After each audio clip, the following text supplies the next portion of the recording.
कि नाज़रीन अस्सलाम वालेकुम। कल से एक ड्रामा हो रहा है और ड्रामा टेलीविज़न की स्क्रीनों पर नहीं हो रहा। ये ड्रामा पेशावर हाई कोर्ट में अदालत के अंदर, सुप्रीम कोर्ट के हाई कोर्ट के अंदर और chief justice Peshawar high court के इंतज़ार में उनकी अदालत में हो रहा है। और मामला किसका है? मामला पीटीआई की रहनुमा ज़रताज गुल का है। ज़रताज गुल को ख़बरों में रहना आता है।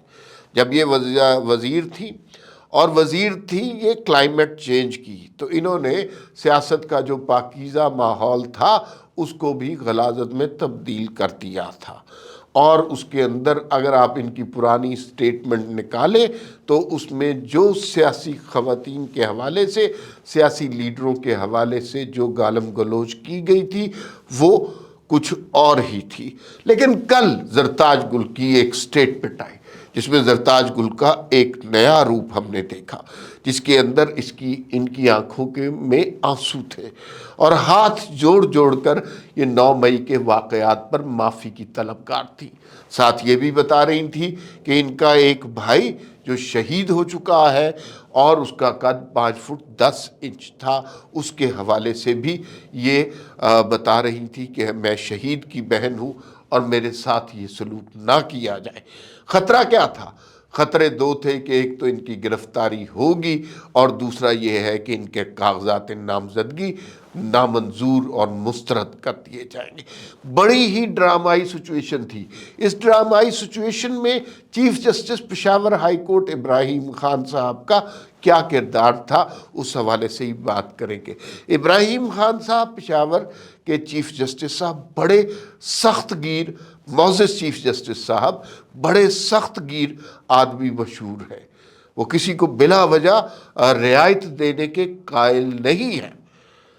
और कल जब ज़रताज गुल साहिबा की जो स्टेटमेंट आई, जो वीडियो वायरल हुई, उस वक्त वो इस्लामाबाद में मौजूद थे। उनके हवाले से एक पीटीआई की तरफ से एक पोस्टर शेयर किया जा रहा है जिसमें उन्होंने कहा कि अगर मैं किसी को इंसाफ ना दे सका तो मुझे अभी इस्तीफ़ा दे देना चाहिए।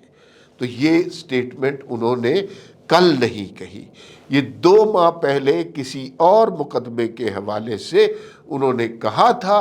कल ज़रताज गुल के मामले से इस स्टेटमेंट का कोई ताल्लुक़ नहीं है, लेकिन ज़ाहिर है एक सोशल मीडिया ब्रिगेड है, उसको आप कैसे रोक सकते हैं। कल की कहानी बहुत ही दिलचस्प है। उसके अंदर चीफ जस्टिस साहब पेशावर हाई कोर्ट कैसे पहुँचे, ज़रताज गुल अदालत कैसे पहुंची, हाई कोर्ट कैसे पहुंची, इंतहाई दिलचस्प स्टोरी है। पेशावर हाई कोर्ट की सिक्योरिटी इंतहाई सख्त कर दी गई हुई है। जो सहाफ़ी वहाँ पर जाते हैं उनके भी कार्ड, शनाख्ती कार्ड 2 दफ़ा चेक होते हैं। गाड़ियों के बोनट भी उठवाए जाते हैं, डिग्गी भी चेक की जाती है और ये अमल 2 दफ़ा होता है। उस सब के बावजूद कोई शख्स बग़ैर सिक्योरिटी के नहीं जा सकता। ज़रताज गुल साहिबा पेशावर हाई कोर्ट के अंदर पहुंच गई और सुबह 8 बजे वो वहां पहुंच गई, जिस पर पुलिस को बहुत ज़्यादा गुस्सा था और पुलिस के ऊपर बहुत ज़्यादा प्रेशर भी था। अब ये आप सब लोगों को पता है कि कोई शख्स अगर अदालत के अंदर पहुंच जाए उसको अदालत से गिरफ्तार नहीं किया जा सकता।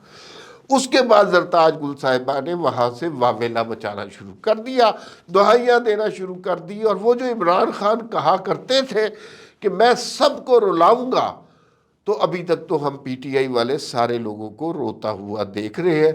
ज़रताज गुल की दिलदोज़ कहानी, और हालांकि ये खातून शामिल थी 9 मई के वाक़यात में, ये खातून शामिल थी लोगों को इश्तियाल दिलाने में। उस दौरान chief justice Peshawar high court जो है वो उनको इन्होंने पुकारा, और जैसे फिल्मों में होता है कि आप किसी को पुकार, वो मौला जट फिल्म आपने देखी होगी, वो मौला जट को यूं करके आवाज़ दी और वो घोड़े पे आ गया और वो जो है मजलूमों की दुहाई सुन ली।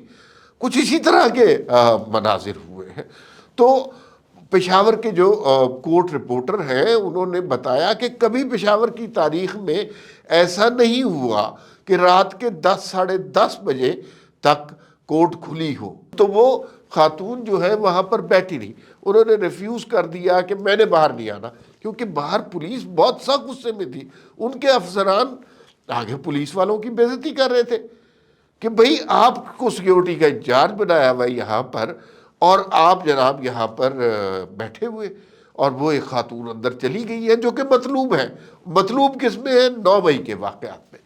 خیر، اس سارے عرصے کے دوران اسلام آباد سے ایک تیز رفتار برق رفتار گاڑی اسکاٹ کے ساتھ chief justice Peshawar high court کو لے کر پہنچی، اور انہوں نے جو ہے زرتاج گل صاحبہ کو ضمانت دے دی، اور انہوں نے نہ صرف ضمانت دی بلکہ پولیس کو یہ ہدایت کی کہ آپ کسی قسم کی ان کی گرفتاری نہیں کر سکتے، اور کسی کیس میں بھی یہ ان کو گرفتار نہیں کر سکتے۔ تو اور ساتھ ساتھ یہ بھی کہا کہ اب اگر ان کو گرفتار کیا گیا تو یہ میرا اور آئی جی کا معاملہ ہے، ظاہر ہے آئی جی پھر ٹکر نہیں لے سکتا چیف جسٹس کے ساتھ۔ اس کے بعد یہ خاتون باہر نکلی، پولیس والے ظاہر ہے اب چیف جسٹس کے حکم کیا احترام میں اپنے منہ لٹکا کر سائڈ پہ کھڑے ہوئے، پی ٹی آئی کے وکلاء نے نعرے بازی کی، تھوڑا بہت پولیس والوں کی بے عزتی بھی کی، اور یہ خاتون مزے سے آ کر گاڑی میں بیٹھی اور دندناتی ہوئی وہاں سے زو کر گاڑی میں بیٹھ گئی۔ یاد رکھیے، 9 مئی ہو یا تحریک انصاف کا کوئی اور ظلم ہو یا تحریک انصاف کی حکومت ہو، ان کو ہمیشہ پروٹیکٹ کیا ہے تو عدالتوں نے۔ جب سے جنرل باجوہ نے ان کا ساتھ چھوڑا ہے، ان کی حکومت چلی ہے عدالتوں کے سہارے۔ نواز شریف کے اوپر کوئی بھی ظلم ڈھایا ہے تو عدالتوں نے ڈھایا ہے، پیپلز پارٹی پر کوئی بھی ظلم ڈھایا ہے تو عدالتوں نے ڈھایا ہے، اور پی ٹی آئی کے اوپر اگر کوئی بھی کرم فرمایا ہے تو وہ عدالتوں نے فرمایا ہے۔ پنجاب حکومت سے دیکھ لے اور یہ موجودہ حکومت تک، اور پھر اس کے بعد آپ عمران خان کی عدم اعتماد تک، ہر معاملے تک عمران خان کے اوپر آج تک، جب تک عمران خان یہ حالات نہیں بدلے تھے، اس قدر زیادہ کیسز تھے، کوئی آج تک کیس نہ سنا گیا، نہ اس کے اوپر تفتیش ہوئی، نہ کچھ ہوا، سارے معاملات اس طرح رہے، اس لیے کہ عدالتیں عمران خان کے حق پہ تھی، 3 کا ٹولہ بیٹھا ہوا تھا۔ اب جس طرح زرتاج گل کے حوالے سے بات ہوئی ہے، چیف جسٹس پشاور بہت محترم ہے، تو اس طرح اب سارے پی ٹی آئی والے عدالتوں میں گھس کر بیٹھ جائیں گے اور اپنی ضمانتیں کرواتے رہیں گے۔ تو 9 مئی کے مجرمان کے لیے لگتا ہے ایک سنہری موقع عدالتوں نے کریٹ کر لیا ہے، ایک دریچہ کھول دیا ہے، ایک دروازہ، ایک اپرچونٹی کریٹ کر دی ہے کہ آپ عدالتوں میں گھس کر بیٹھ جائیں، ایک ویڈیو بنائیں، روئے دھوئے، پھر دیکھیں کہ پولیس آپ کو ہاتھ کیسے لگاتی ہے۔